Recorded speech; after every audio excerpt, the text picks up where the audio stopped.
Amis futurs rentières, le temps est donc venu. Oui, le temps est donc venu en ce 5 février 2024, au soir, de redémarrer nos petits tradings sur 2024 quand même. En effet, notre petit PEA, avec ce temps d'attente, commençait à sévèrement s'ennuyer à la longue.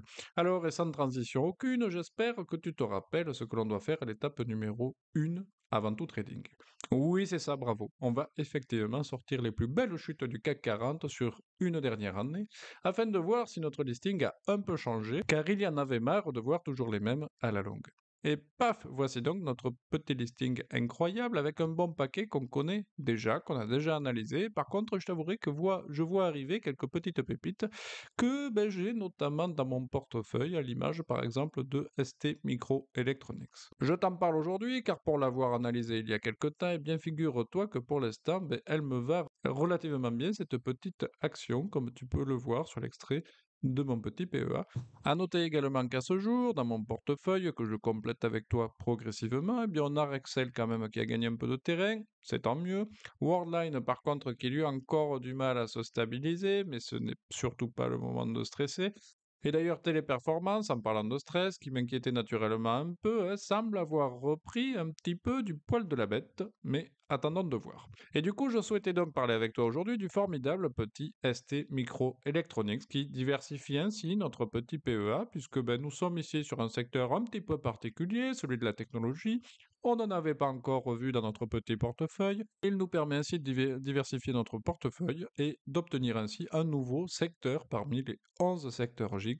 Donc secteur de la technologie, ok, mais plus particulièrement dans la sous-catégorie de ce qu'on appelle les semi-conducteurs. Alors c'est bien beau tout ça, mais dis-moi Jamy, c'est quoi les semi-conducteurs?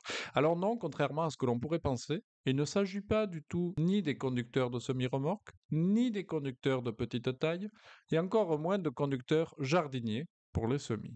Mais il s'agit en fait, je cite, d'un matériau qui n'est ni tout à fait conducteur d'électricité, ni tout à fait isolant. En fait, c'est un composé. Donc là, tu dois être en train de te demander si je me fous de ta gueule, mais non, écoute la suite. En fait, c'est un composé chimique solide qui peut conduire l'électricité dans certaines conditions, mais pas dans d'autres. Ce qui en fait tout simplement un bon moyen de contrôler un courant électrique. Ah, là, l'explication est plus claire. Le plus utilisé, c'est notamment le silicium que l'on retrouve dans la majeure partie des appareils électroniques, comme l'ordinateur par exemple pour le protéger de la surchauffe, la tablette, smartphone, TV, console, l'ensemble des objets connectés partis. Et donc ces semi-conducteurs, on les retrouve naturellement bien implantés à peu près partout, mais notamment dans l'aéronautique et l'automobile. Donc voilà, c'était le petit moment culturel de la vidéo, hein. Il est donc temps pour moi de te dire que nous avons effectivement bien finalisé l'étape 1 avec le ciblage de notre action ST Microelectronics. Bravo à nous. Passons donc naturellement à l'étape 2 où l'on va analyser une ou plusieurs actions de ce fameux secteur. Pour cela, nous allons donc simplement cliquer sur le fameux secteur du coup de la fiche valeur de Boursorama. Donc ici, on va tout simplement cliquer, tu l'as compris, sur le petit semi-conducteur et là, Boursorama, gentil comme il est, va donc nous ouvrir naturellement l'ensemble des actions semi-concurrentes, mon Dieu qu'il est drôle, à notre petit ST Micro Electronics. Et donc ici, si tu te rappelles, comme je suis un parfait fainéant, je t'avais conseillé de ne pas trop réfléchir, c'est important, je pense même que des fois c'est le secret, surtout en bourse, et donc de ne cibler pour ta shortlist d'actions que les actions estampillées SRD. Car pour qu'une action obtienne ce grade, et surtout en gros qu'elle soit éligible au service de règlement différé ou SRD, cela nécessite que cette petite elle respecte un certain niveau de capitalisation et de liquidité. Ce qui est bien puisque cela nous évite d'avoir à effectuer cette analyse-là, et moins on en fait, et mieux je me porte. Donc si on regarde la tronche de notre panel, il sera assez rapide puisqu'en fait il n'y a qu'une seule petite autre société qui traite, et donc elle s'appelle Soitec ou Swatec. Voilà, pas mieux à te proposer. Nous poserons donc notre analyse aujourd'hui sur ces deux petites sociétés qui seront donc Soitec et ST Microelectronics. Et donc, une fois notre petit panel constitué, il s'avère donc toujours intéressant, tu te rappelles, de disséquer rapidement le cœur de métier de ces petites, histoire quand même de savoir sur quoi on va trader. Alors, concernant notre cible, ST Microelectronics, il est bon de savoir qu'elle figure simplement parmi les leaders mondiaux du marché des semi-conducteurs, dont les clients couvrent la gamme de produits de détection et de puissance, de composants pour l'automobile et de solutions de traitement embarquées. Il faut savoir que ces produits sont quasiment présents de partout, ça fait limite un peu peur, et surtout partout où la microélectronique apporte une contribution positive et novatrice. Oui, bon, en gros, on les retrouve partout, quoi. Soitec, quant à elle, est un leader mondial de la production de matériaux semi-conducteurs, mais pour le coup, innovant. Puisque l'entreprise, elle s'appuie effectivement sur ces technologies uniques pour servir les marchés de l'électronique et de l'énergie, avec plus de 4000 brevets déposés déjà, ce qui est plutôt pas mal, hein. Et Soitec compte des sites industriels, des centres de recherche et développement, logique, et des bureaux commerciaux en Europe, États-Unis et en Asie. Bref, tu l'as compris, on a deux beaux bébés là dans le secteur du marché des fameux semi-conducteurs.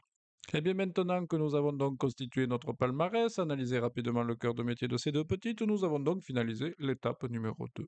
Encore bravo à nous, et nous pouvons donc passer à l'étape tant attendue numéro 3, l'étape de l'analyse de nos fameux petits indicateurs. Alors pour débuter déjà, et même si je souhaite m'amuser à le customiser très prochainement, je t'invite à ouvrir le fameux petit fichier pour notre petite analyse. Si tu ne l'as pas, surtout, pas de panique, hein.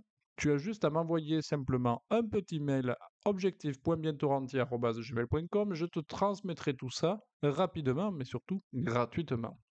Afin d'égayer ma journée, quitte à m'envoyer un mail, je veux bien que soit tu me partages une petite pépite boursière que tu aurais identifiée, soit que tu me partages ta meilleure blague ou histoire drôle.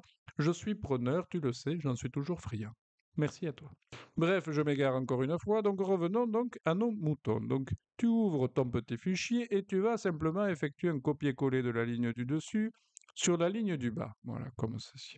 Une fois que tu as effectué cette manip, tu vas renommer la ligne avec le nom de l'action que tu souhaites analyser, comme nous ici, ST Micro Electronics par exemple.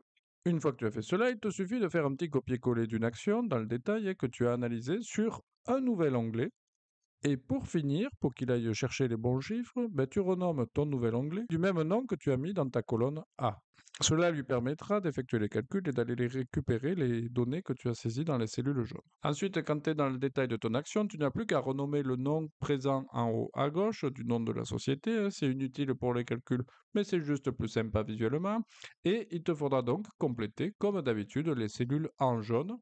Les cellules les plus importantes, les cellules en orange, ça sera dans un second temps, si tu as le temps, mais ce n'est rien, je te dirais, d'indispensable et qui va nous aider profondément dans l'analyse, sauf le chiffre d'affaires, mais on en parlera tout à l'heure de toute façon. Donc, ben, une fois que tu as identifié tes cellules jaunes à compléter, ben, direction tout simplement Boursorama et tu vas pour débuter aller dans l'onglet Société. Donc déjà, une fois que tu es positionné là, tu peux compléter deux données extrêmement importantes qui sont donc ben, tout simplement le cours de bourse du jour ainsi que la petite capitalisation de ta fameuse société. Petit point d'attention par contre, pour avoir une cohérence avec toutes les formules du fichier, il est important, si tu veux, que tu multiplies par 1000 le nombre mentionné en capitalisation boursière. Donc comme ici par exemple, si je prends la capitalisation boursière de ST Microelectronics, eh bien je vais simplement saisir dans mon petit fichier 37 399 010 euros. Une fois que j'ai fait ça, eh bien, je me dirige en direction les chiffres clés où je vais aller saisir les données extraites de mon compte de résultat avec le chiffre d'affaires, résultat d'exploitation ou opérationnel, charge financière ou par simplification, moi je prends le coût de l'endettement financier net. C'est pas exact, mais ça m'évite d'avoir à le rechercher, figure-toi. Oui, un vrai feignant. Et également, pardi, le résultat net part du groupe, hein, c'est quand même le nerf de la guerre. Ces informations, une fois saisies, nous pourrons donc passer à l'élément indispensable qu'il faut que nous prenions du bilan, c'est-à-dire les capitaux propres. Et ensuite, eh bien, on pourra passer en descendant un chouïa plus bas, comme tu le vois, au ratio financier, où là, on va prendre tout simplement l'évolution du bénéfice net par action. Une fois qu'on a chopé tout ça, eh bien, c'est plutôt pas mal, mais j'ai envie de te dire qu'à y être, et même si c'est pas une information prédominante, on va descendre au niveau du suivi du dernier chiffre d'affaires, là-bas en bas, afin de voir, je te dirais, comment se présente l'enfant et surtout, en gros, la tendance à venir. Donc, eh bien, à première vue, on peut clairement dire que l'évolution, en tout cas pour l'instant, elle reste relativement modérée. En effet, quand on compare le dernier trimestre 2023 avec le dernier trimestre 2022, on a simplement une petite évolution de l'ordre de 3,18%, et je peux t'assurer qu'on est quand même habitué nettement à mieux, comme tu peux le voir, concernant cette petite entreprise. Bref, du coup, une fois ceci complété, il nous manquera donc une petite dernière information qui, elle, sera contenue dans l'onglet Consensus, un nouvel onglet hein, de la fiche valeur concernée. Donc déjà, vu que tu es sur l'onglet, je t'invite tout simplement à jeter un petit coup d'œil à l'analyse des analystes, hein, c'est marrant ça, afin de voir s'il valorise plutôt tout simplement l'achat, la conservation ou la vente de cette petite action. Donc là, ici, on est plutôt sur de l'achat, comme tu peux le constater, avec un potentiel de cours quand même que je trouve quelque peu ambitieux, mais bon, c'est souvent le cas malheureusement. Mais bon, bref, donc tu es sur l'onglet consensus, et ce qu'il faut retenir, c'est que la dernière information qu'il te suffira de prendre pour nous permettre de réaliser l'analyse de nos indicateurs financiers sera le célèbre cash flow par action. Donc, eh bien, une fois que tu as renseigné l'ensemble des informations en jaune dans ton petit tableau, il te reste plus qu'à regarder ton onglet Analyse et à esquisser sur ton joli petit visage un sourire ou une larme, suivant si tu valides ou non, à minima, 6 indicateurs sur 8. Donc là, normalement en automatique, si j'ai pas fait de counade, doit être configuré en vert les cases pour lesquelles tu satisfais aux exigences attendues et en rouge si ce n'est pas le cas. Donc pour rappel, en gros, tu disposes sur cet écran de 5 ratios portant sur l'analyse de la taille, de la stabilité, de la croissance et également de la rentabilité et de la sécurité. Sur ces 5 ratios, on peut voir que ST Microelectronics est clairement très satisfaisant avec une note exceptionnelle de 4 indicateurs validés sur 5 dans ces domaines-là, ce qui est plutôt pas mal. Une fois que l'on a vu si l'entreprise ciblée est viable et rentable financièrement, c'est ça qu'on aime, il convient d'analyser si nous l'achetons quand même au bon prix. Au bon prix signifie qu'elle ne soit bien entendu pas trop chère, mais trop sous-évaluée non plus, cela cacherait des perspectives moins guillerettes pour l'avenir. Et pour cela, on va tout simplement analyser son cours de bourse par rapport à ses capitaux propres, donc ses possessions, avec le fameux price to book value. Ensuite, on va évaluer son prix par rapport à sa trésorerie, le price to cash flow, et également par rapport à son dernier résultat, avec le dernier indicateur qu'on appelle le price earning ratio, alias de son petit nom, le PER, très utilisé, je le rappelle. Eh bien, au niveau de ces 3 éléments complémentaires, là, nous obtenons l'excellente note, tiens-toi bien, de 3 indicateurs validés sur 3 analysés, soit un total tout simplement exceptionnel au global de 7 indicateurs validés sur 8. C'est assez incroyable pour être souligné. Donc là, bon, comment te dire, eh bien qu'il va falloir tout simplement que je te laisse afin d'aller prendre une petite position d'achat sur ce fameux petit ST Microelectronics. Mais bref, ne nous emballons pas tout de suite, c'est mauvais pour le cœur en plus, et analysons plutôt les résultats de Soitec, que je te présente donc tout de suite. Alors les résultats demeurent relativement bons également, toutefois, et sans état d'âme, quand on compare les deux, il n'y a pas photo tout simplement.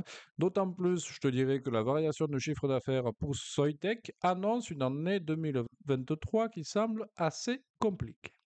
Donc, eh bien oui, au vu de nos indicateurs, et comme j'ai une démarche, tu te souviens, robotisée, je vais donc prendre naturellement une petite ligne complémentaire de ST Microelectronics, toujours modérée, pour l'ajouter à mon petit portefeuille afin de profiter, je te dirais, de la méfiance actuelle vis-à-vis de cette structure. Et surtout, bien entendu, cela suppose que je compte sur le fait que la situation s'améliore progressivement dans les prochains mois, voire années à venir.